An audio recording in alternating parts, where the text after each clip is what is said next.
Last हम जो देख रहे हैं वो है बेसल मेटाबॉलिक रेट, दैट जिसको हम बीएमआर बोलते हैं। एक होता है बीएमआई एंड एक होता है BMR, both are different. BMR मतलब किस रेट से हम काम को कंप्लीट कर रहे हैं। जैसे मान लीजिए मैं यहाँ से नवलखा 5 मिनट में पहुंच जाती हूँ, मैम यहाँ से नवलखा 3 मिनट में पहुंच जाती है, तो मैम का बेसल मेटाबॉलिक रेट मुझसे ज्यादा है। मतलब कोई भी काम को हम कितना फास्ट कंप्लीट कर रहे हैं।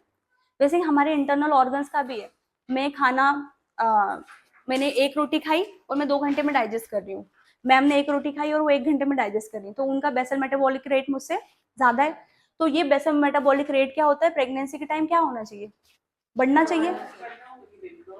हाँ, क्योंकि बेबी को हर चीज एक्स्ट्रा एक्स्ट्रा चाहिए ना, तो हम फीमेल को भी एक्स्ट्रा वर्कआउट करना पड़ेगा, इसलिए क्या होगा कि जो उसका बेसल मेटाबॉलिक रेट है वो क्या हो जाएगा, बढ़ जाएगा। ठीक, इसलिए यहाँ पे शॉर्ट ब्रीथ वाली एक और आती है कि वो उस जो ऑक्सीजन डिमांड वहां कम हो रही है उसको क्या करती है, छोटी छोटी सांस लेके बार बार लेके कवर करने की कोशिश करती है।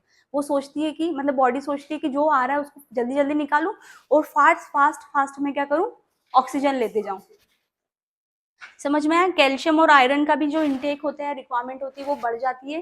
प्रोटीन रिक्वायरमेंट भी बढ़ जाती है, इसलिए फीमेल्स को बोलते हैं रसगुल्ले खाओ, पनीर खाओ, आयरन खाओ, चुकंदर का जूस पियो।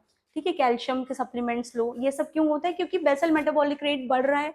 अब कोई चीज काम करने के लिए बढ़ रही है तो उसको सामान भी तो चाहिए। मान लीजिए कोई एक पंडित जी आए हमारे घर खाना खाने के लिए, अब मान लीजिए वो तो जल्दी जल्दी पूरी खा रहे हैं, तो किचन में जो काम कर रहा है उसको भी तो पूरी जल्दी जल्दी बनानी पड़ेगी, तभी तो हम उसकी रिक्वायरमेंट पूरी कर पाएंगे। तो क्या हुआ, बेसल मेटाबॉलिक रेट जब बढ़ा तो उसको जो बेसल मेटाबॉलिक रेट बढ़ाने के लिए जिस चीज की जरूरत होनी चाहिए उसका एब्जॉर्प्शन, उसकी डिमांड भी बढ़ती जाएगी। इसलिए जैसे जैसे basal metabolic rate first trimester, second trimester, third trimester तक बढ़ता जाता है, वैसे वैसे डिमांड भी बढ़ती जाती है। इसे वैसे हंगर भी बढ़ता जाता है, सप्लीमेंट्स की नीड भी बढ़ती जाती है, सब कुछ इंक्रीज होता जाता है। लास्ट और मोस्ट इंपॉर्टेंट है जो हर घर में इग्नोर होता है, उसकी उस ड्यूरेशन में जो साइकोलॉजिकल कंडीशन होती है बहुत कम लोग समझते हैं। ऐसा होता है कि